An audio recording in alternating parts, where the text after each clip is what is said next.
0.5 seconds. The time it takes to evade a slap. Barely a fraction more than what it takes to bat an eyelid. Not enough time for a reaction?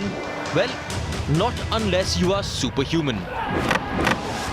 Got him! That was just done by sheer pace. But there are a few situations that demand this sort of reaction, especially when it comes to sports. On him! Straight through! Talk of pace! 146.7. From evading a prize boxer's knockout blow to setting off after the starter's pistol is sounded. Split-second reactions are super skills that are often taken for granted. Ever wonder if such quick reactions come into play in a seemingly sober sport like cricket? How about while facing the likes of Mitchell Starc? That's bang on target! Straight away he gets the breakthrough!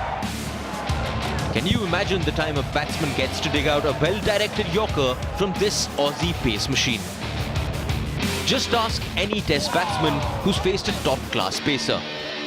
Great pace from Rabada, and that's Steve Smith. And I was lucky enough to face Wasamakra, Wacko Eunice, Malcolm Marshall, Curtly Ambrose, and the list goes, Alan Donald. And you've got just under 1/3 of a second to read the ball, what length, work out what my shot is, and now hit it. Now, when you play over 140 kilometres an hour, you make a mistake on length or your shot, 3 things are going to happen. 1, you miss it. 2, you're out. Or 3, you're killed or badly hurt. The hard red ball, aimed at you at nearly 90 miles an hour. In a little more than a blink of an eye, you have to react. What do you do next? Can you even see the ball? Or does it all happen so fast that it is nothing but a blur? Ball after ball, these unanswered questions. In today's fittest, strongest and fastest segment, we intend to answer them. In the last 10 Olympic Games, the difference between 1 and 4 in the 100-meter finals has been 0.5%. And that 0.5% is 2/100ths of a second. Okay. To give you an indication of how fast that is, it takes you 3/100ths of a second to blink. So if you blinked at the wrong time, 4 people would have passed the finish line, of which you'd only know 1 person. In cricket, we can draw the exact same reference. Over 22 yards, if you take a speed of 90 miles an hour, the ball will take 4/100ths of a second to reach the batter.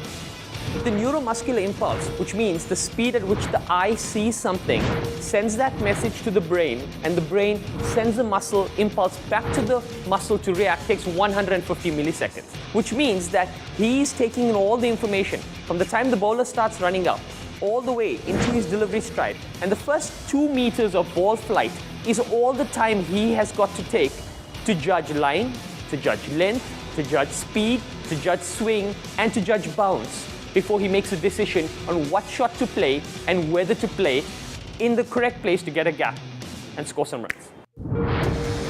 So a batsman like AB de Villiers has less than half a second to make up his mind and react. He can either defend, attack, or leave. And if it's aimed at his chin, he better duck, and duck fast. So in that moment of truth, what goes on in his mind? Does fear overcome skill? You can't afford to play with fear of actually getting hurt or fear of failure. The minute you cross the boundary, you realise the guy's quick. It's a big mental thing. You've got to just overcome the fear of, okay, this guy's actually fast. If I do miss it, I might actually break a rib. Once you overcome that, and that's always been a part of my game from a young age. You always, as a youngster, feel like, oh, but this guy's fast. Am I going to get hit? I mean, if I miss the pool shot, it's going to hit me on my helmet. What can happen? That's something you just got to work at and learn to do throughout your career. The other thing is to wait for a ball. No matter how fast he is, you got to allow your brain, like I said before, to read what's happening. So those are the 2 things I'll just focus on. Really give it a split second to actually come, so that you give yourself the best opportunity to play the right line, to see the right length, etc. It even takes a lot out of one of the world's best batsmen to react at such high speeds. And it all begins at a very young age. But how does one even hone something as natural as reflexes and make them faster? There's a good stroke. Quickly into position, gave it all he had. So that when the time comes, a split second can seem like an eternity, at least to those watching from a distance. I wish I could get all the people in India and around the world to sit right next to me and feel the movement, the energy of a ball coming to you at 150 kilometres an hour or 100 mile an hour. I'm telling you, it's frightening. And you have to learn it. Yeah, you have to get into bowling machines and feel the heat to get used to it, because I went in 1984 to the West Indies and they belted me up. I've never seen ferocious pace like it. So I had to go back into the indoor nets and face fast bowling and get used to it and then cope. But it's amazing, this body. God gave us a body that we can move. We can make judgments. And have you ever wondered just how fast 90 miles an hour is?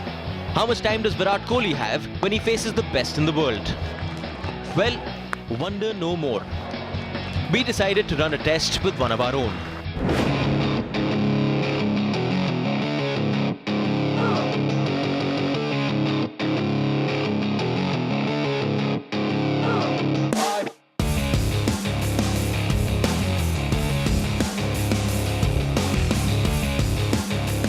I hope I'm all set. I'm going to start with 120 kilometre प्रति घंटा की रफ्तार से ये bowling.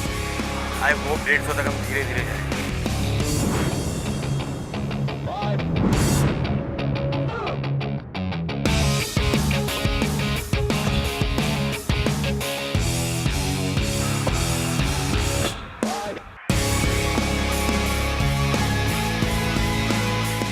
This was 122. मैं सच बता रहा हूँ, हाफ पे पिच पे ना बॉल दिखनी बंद हो जाती है.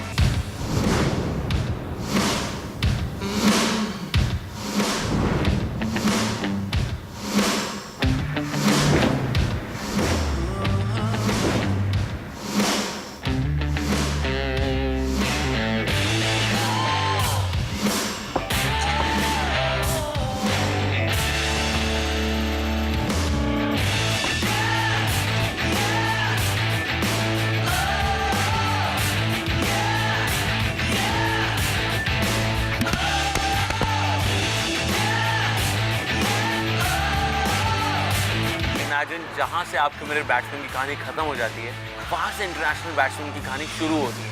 It's really tough. 90 miles an hour, certainly a tad too much for the likes of Apar Shakti, and of course, for the most of us. In other words, it is next to impossible for a layman to face anything close to 90 miles an hour on a cricket pitch. When it comes to reflexes and reaction times, even fitness is important. And being game ready always helps. That's a good lead here, Rohade.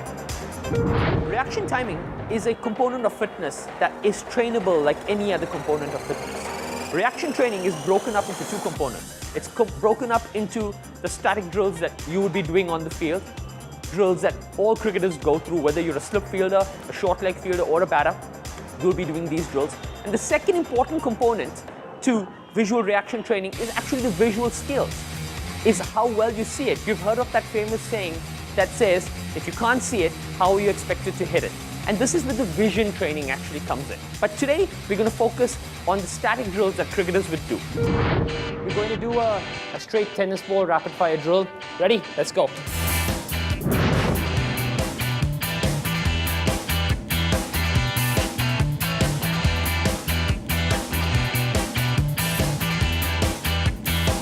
Now we're going to do a bit of a reaction drill.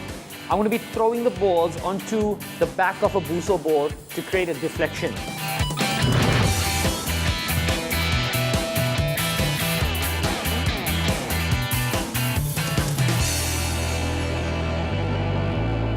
Now we're going to do what's called a T drill for reaction. The athlete will be sitting in front of me, focusing on my face. In his peripheral vision, he will notice two balls.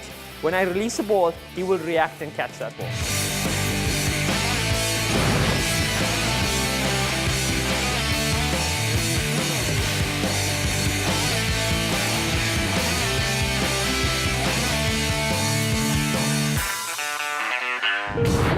Facing deliveries at 90 miles an hour is no child's play.